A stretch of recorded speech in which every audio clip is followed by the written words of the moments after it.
Hello friends, I am Priyanka and you are watching Priyanka's teaching.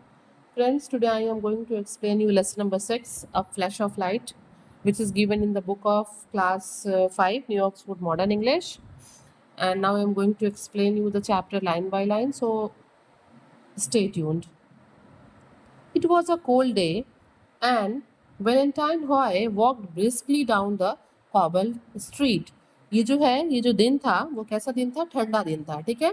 और जो Valentine हॉय है वो वॉक ब्रिस्कली, बहुत तेजी से है वो चलते हुए जा रहे थे डाउन द कॉबल्ड स्ट्रीट। कैसी सड़क से? पक्की सड़क से, जो सड़क गोल गोल पत्थरों से बनी होती है उस सड़क से होते हुए वैलेंटाइन हॉय बहुत तेजी से जा रहे थे। और दिन जो था कैसा था? वो ठंडा था। इट वॉज गेटिंग डार्क, अंधेरा होने वाला था। And he was in a neighbourhood he was not very familiar with, और वो जो है जहाँ रहते थे वहीं के आसपास के किसी जगह पे थे, लेकिन वो उस जगह से पूरी तरह से फेमिलियर, परिचित नहीं थे। He was on his way home, वो अपने घर जाने के लिए रास्ते में थे। And was thinking about the warm room and the glowing fire that would greet him on his arrival. और बहुत, चूंकि आप देख ही रहे, दिया हुआ है कि ये ठंड का दिन था, तो वो रास्ते में अपने घर की तरफ जाते हुए क्या सोच रहे होंगे कि उनका प्यारा सा, उनका अच्छा सा कमरा जो कि जो है जिसमें आग जल रहा होगा, ठीक है, और जो गर्म कमरा होगा वो उनका क्या करेगा, उनके आने पे उनका वेलकम करेगा, खुश होगा, ठीक है ना। A carriage pulled by horse rattled past as Valentine reach the corner of the street. और जब ही, जैसे ही रास्ते में चलते हुए जो वैलेंटाइन हॉय हैं वो रास्ते के कॉर्नर पे पहुंचते हैं, स्ट्रीट के, सड़क के कॉर्नर पे पहुंचते हैं, एक बहुत जोर से चलता हुआ, तेजी से चलता हुआ घोड़ा उनके पास से गुजरता है। टू अवॉइड बाइंग ट्रैम्पल्ड, कुचला जाना से बचने के लिए, ट्रैम्पल्ड मीन्स होता है कुचला जाना, कुचले जाने से बचने के लिए, बाय द हॉर्स, घोड़े से कुचले जाने से बचने के लिए, step back on to the pavement, वो क्या करते हैं, वो पीछे होते हैं। कहाँ पे? फुटपाथ पे तुरंत अपने आप को पीछे करते हैं। मीन्स कि it was a cold day and Mr Valentine Hoy is going to his home and he was in the way, वो रास्ते में है। चूंकि दिन बहुत ठंडा है इसलिए वो अपने कमरे के बारे में सोच रहे हैं कि मेरा कमरा गर्म होगा, वहाँ पे कुछ आग जल रही होगी और वो मुझे क्या करेगी, मुझे देख के खुश होगी, मेरा वेलकम करेगी। और तभी क्या होता है, यही सोचते सोचते वो स्ट्रीट के कॉर्नर पे पहुंच जाते हैं और जहाँ से तेजी से दौड़ता हुआ घोड़ा निकल रहा होता है, और उस घोड़े से कुचले जाने से बचने के लिए वो क्या करते हैं, खुद को बहुत जल्दी से पेवमेंट में पीछे की तरफ पैर रखते हैं। Before Valentine could cross the road he here a rustling sound behind him. अभी वो रोड जो है वो क्रॉस करने वाले होते हैं, तभी जो है पीछे से एक रसलिंग साउंड बिहाइंड हिम, सरसराहट की आवाज उनको सुनाई देती है। ही turn and saw in the shadow of a white doorway a man standing with his hat in his hand. और तभी जब वो पीछे पलट के देखते हैं तो वो क्या देखते हैं कि in the shadow of white doorway, कि एक चौड़े से दरवाजे की परछाई में एक आदमी खड़ा है और उसने अपने हाथ में क्या ले रखा है, अपना हैट ले रखा है। Please sir, said the man, और वो आदमी कहता है वैलेंटाइन हॉय से, spare some money for a poor blind beggar. वो एक गरीब अंधा आदमी होता है और वो कहता है मिस्टर वैलेंटाइन हॉय से कि आप इस हैट में कुछ पैसे, कुछ रुपए मेरे लिए डाल दीजिए। Valentine was a kind soft hearted man, जो वैलेंटाइन हॉय थे वो जो है दयालु तरह के आदमी थे किस्म के, और बहुत ही सॉफ्ट हार्टेड मैन थे। And had thought a lot about the problem of blind people. वो क्या करने लगे, वो बहुत, इसके पहले भी वो अंधे लोगों के प्रॉब्लम के बारे में सोच चुके थे और उसको देखते ही उनको सब बातें याद आ जाती हैं। He had often wondered how he could be of help to the blind, और चूंकि वो पहले भी इन लोगों के बारे में सोच चुके हैं, ब्लाइंड लोगों के बारे में, तो वो सोचते हैं कि इनका मदद मैं कैसे कर सकता हूँ। On hearing this request, he at once removed one of his gloves and putting his hand into his pocket, pulled from it a coin and which he put in the blind beggars hat. और जब ये सुनते हैं कि blind जो man है वो उनसे हेल्प मांग रहा है, कुछ पैसे मांग रहा है अपने हैट में, तो वो तुरंत क्या कहते हैं, immediate he puts his hand in his pocket, वो तुरंत अपने हाथ को अपने पॉकेट में डालते हैं और उसमें से 1 रुपए का सिक्का, या 1 रुपए का सिक्का नहीं, एक सिक्का निकालते हैं और वो उसके हैट में, ब्लाइंड बेगर के हैट में डाल देते हैं। The blind beggar mumbled his thanks, वो क्या करता है, बड़बड़ाते हुए, धीरे धीरे बोलते हुए जो ब्लाइंड बेगर है वो उनको थैंक्स कहता है। एंड वैलेंटाइन वॉकड अवे, और वैलेंटाइन जो है उसको पैसे देने के बाद आगे बढ़ जाते हैं। He was half way across the road, अभी वो अपनी सड़क पे आधा ही दूर गए रहते हैं, आधी सड़क को ही क्रॉस किए रहते हैं। When he heard a beggar called out, और तभी वो सुनते हैं कि पीछे से जो ब्लाइंड बेगर है वो उनको बुला रहा है, sir sir please just a moment, और वो क्या कह रहा होता है कि सर प्लीज एक मिनट सुन लीजिए।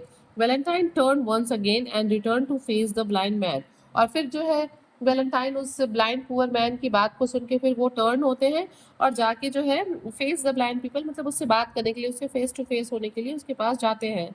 Surely sir, said the beggar, who was an honest man, you have made a mistake and you have gave me a franc instead of so।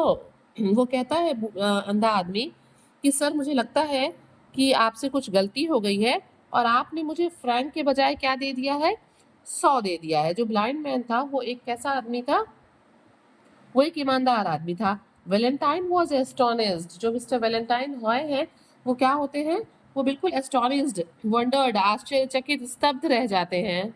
He was surprised by the man's honesty, पहले तो वो उस blind man की honesty से बहुत ज़्यादा surprise होते हैं, आश्चर्यचकित होते हैं, but by the fact that he could tell so quickly the difference between a franc and a so, he was not surprised by the man's honesty। वो कहते हैं, यहाँ पे ऑथर कहता है कि जो वैलेंटाइन हॉय है वो उस पुअर ब्लाइंड मैन के ऑनेस्टी से सरप्राइज नहीं होते, बल्कि वो इस बात से सरप्राइज होते हैं कि इतनी जल्दी, इतनी क्विकली इसने डिफरेंस पता कर लिया कि क्या, कि फ्रैंक है कि सो है। How did you know that I had given you a Frank, asked Valentine, और वैलेंटाइन ने तब उससे पूछा कि तुम्हें कैसे पता चला कि मैंने तुम्हें फ्रैंक दिया है, 100 नहीं दिया है। ओह, रिप्लाइड द बेगर, बेगर कहता है oh it is enough for me to pass my finger over it, वो कहता है कि मेरे लिए बहुत छोटा सा काम है, सिर्फ मैं किसी चीज़ के ऊपर अपने फिंगर्स को रख के उसे छू के मैं बता सकता हूँ कि मतलब वो क्या है। This was like a flash of light in Valentine's head, और ऐसा लगता है कि ये बात सुन के उनके दिमाग में एक आशा की जो किरण है, एक मतलब एक चमक जो है उनके दिमाग में आती है, मीन्स एक थॉट आता है कि अरे जो ये ब्लाइंड मैन है वो किसी भी रेस्ड चीज को छू के जो है वो उसको आइडेंटिफाई कर सकते हैं। Valentine allowed the beggar to keep the franc although it was a great deal of money in those days. उसकी ऑनेस्टी को देख के, उसकी इतने जल्दी डिफ्रेंशिएट कर लेने को देख के जो मिस्टर वैलेंटाइन है वो कहते हैं कि तुम ये रख लो, ये जो पैसे हैं जो मैंने तुमको दिए हैं फ्रैंक, इसको तुम रख लो। जबकि वो फ्रैंक उस टाइम में बहुत ज़्यादा, मतलब एक बिग डील हुआ करती थी, उसकी उसकी जो वैल्यू थी वो ज़्यादा थी। As he continued his walk he thought of himself, और जब वो आगे बढ़े तो वो किसके बारे में सोचने लगे, वो खुद के बारे में सोचने लगे। If the blind can distinguish at least touch a piece of money, why should they not distinguish a mark, a letter, a figure। और वो खुद से ही पूछने लगे, खुद ही ये विचार करने लगे कि अगर एक ब्लाइंड आदमी मतलब किसी चीज़ को टच करके उसमें डिफ्रेंशिएट कर सकता है, तो क्यों वो किसी चीज़ को टच करके ये नहीं बता सकता कि वो कौन सा लेटर है, कौन सा फिगर है, या फिर कौन सा मार्क है। In short they should be able to distinguish any signs so long as it is raised. और फिर वो सोचते हैं कि नहीं, अगर उनको छूने से पता चल जाता है तो इस तरीके से तो वो किसी भी चीज़ को डिफ्रेंशिएट कर सकते हैं, डिस्टिंग्विश कर सकते हैं, ठीक है। अगर वो उसमें थोड़ा उभार है, अगर वो थोड़ा उठा हुआ है, रेज्ड है, तो कोई भी ब्लाइंड आदमी उसको छू के डिफ्रेंशिएट कर सकता है। अब ये सब जो है मिस्टर वैलेंटाइन हॉय सोचने लगते हैं। With this idea Valentine adopted a blind boy, और ये सब सोचते हुए, ये आइडिया जब उनके दिमाग में आया तो ये सब आइडिया को सोचते हुए उन्होंने एक ब्लाइंड बच्चे को अडॉप्ट किया, who he found begging at the church door, और उस बच्चे को वो कहाँ पाए थे, चर्च डोर पे पाए थे, भीख मांगते हुए। The blind boy became his first प्यूपिल, वो जो अंधा लड़का था जो कि चर्च गेट पे मिला था, चर्च डोर पे, वो मिस्टर वैलेंटाइन का पहला छात्र हुआ and learn very quickly how to read from raise sign, और उसने बहुत जल्दी सीख लिया कि रेज साइन से हम कैसे चीज़ों को पढ़ सकते हैं।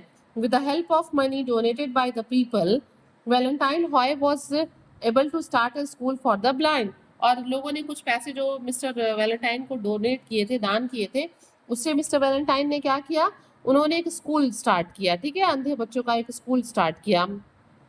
Some years later, a blind man called Louis Braille, also a Frenchman like Valentine Hoy, perfected a system of writing especially for the blind. This writing is called Braille। मतलब यहाँ पे कहा जा रहा है कि और उसके कुछ ही सालों बाद, ठीक है, जब ये स्कूल रन कर रहे थे वैलेंटाइन हॉय, जब वो डोनेट से मिले हुए पैसे से जो है एक स्कूल रन कर रहे थे अंधे बच्चों का, और उसी के कुछ सालों बाद में लुइस ब्राइल आए। कौन आया? लुइस ब्राइल आए, जिन्होंने क्या किया, and also French man like Valentine Haüy, और उनके साथ में ही कोई दूसरा फ्रेंच मैन भी आया, perfected a system of writing specially for the blind, this writing is called Braille. और तब उन लोगों ने एक पद्धति निकाली, एक लिखने का तरीका निकाला जिसे हम ब्राइल कहते हैं, और उससे ब्लाइंड पीपल जो है वो पढ़ लिख सकते हैं, चीज़ों को डिफ्रेंशिएट कर सकते हैं। Okay, Braille is a special alphabet used by the blind. ये एक खास तरह का अल्फ़ाबेट होता है जो ब्लाइंड पीपल के द्वारा यूज़ किया जाता है। The alphabet is marked by raised dots on stiff paper. ये जो अल्फ़ाबेट होते हैं जिसको ब्लाइंड लोग पढ़ते हैं, इस पे डॉट्स बने होते हैं, और ये डॉट थोड़े रेज्ड, उभरे हुए होते हैं।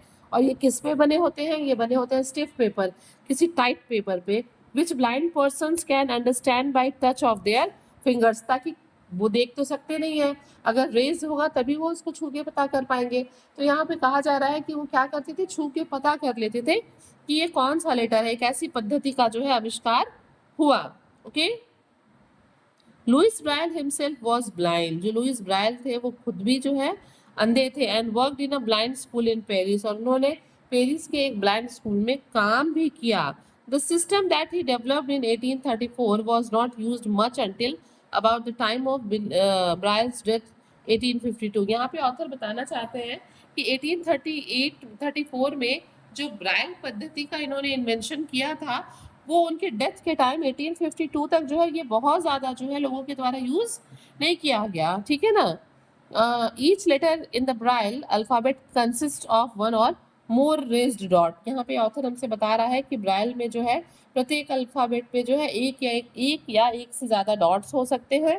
In the diagram below the small dots represent unraised marks and the large dots represent raised mark. यहाँ पे ऑथर कहता है कि आप अगर इन लेटर्स को देखिए तो जो स्मॉल मार्क्स है वो जो स्मॉल है वो रेज्ड नहीं है, रेज्ड डॉट्स नहीं है, जबकि जो बड़े जो मार्क हैं वो रेज्ड डॉट्स हैं। ओके, तो ऑथर यहाँ पे आपको यही बता रहा है। In the diagram below the small dots represent unraised and the large dots represent raised mark. यानी कि ये रेज्ड मार्क्स हैं जो बड़े हैं, और जो छोटे हैं वो अनरेज्ड मार्क्स हैं। Okay, from the diagram above you can see that the letter H consists of 3 raised dot। आप देख सकते हैं ना, यहाँ पे ऑथर कह रहा है कि आप डायग्राम के थ्रू देख सकते हैं कि H में 3 raised dot हैं, ये उभरे हुए हैं।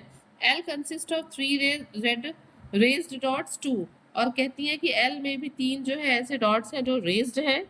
ठीक है, however the dots for H are in a different pattern to those which make अब द लेटर एल। अब देखिए एल में भी यहाँ है, इसमें भी 3 डॉट है, बट आप अगर देखिए तो जो एच है कह रहे हैं कि dots the H in a different pattern to those which make the letter L. मतलब कह रहा है कि कुछ के जो वो है पैटर्न्स है वो डिफरेंट भी है।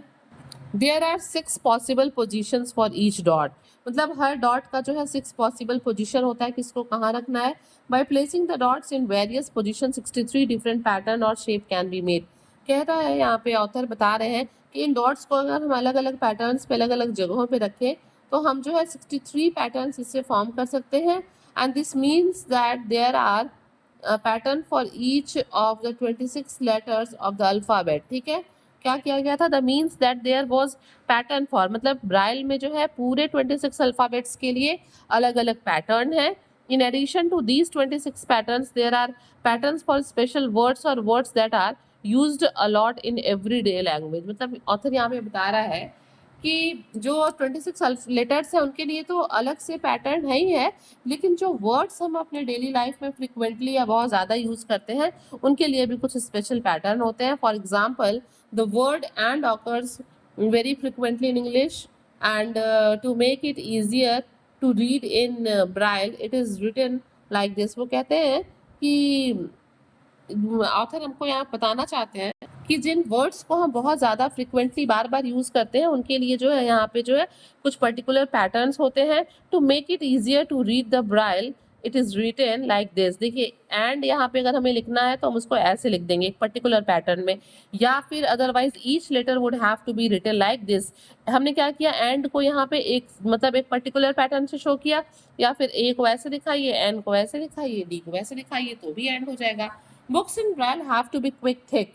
ये जो ब्राइल की जो बुक होती है ना वो थोड़ी मोटी होती है। This is because raised marks are punched out in row across each page. ऐसा इसलिए होता है क्योंकि ये जो है इस पे डॉट्स उभरे होते हैं और इस पे पंच करना होता है, तो ये थोड़ी जो किताब है वो थिक होती है।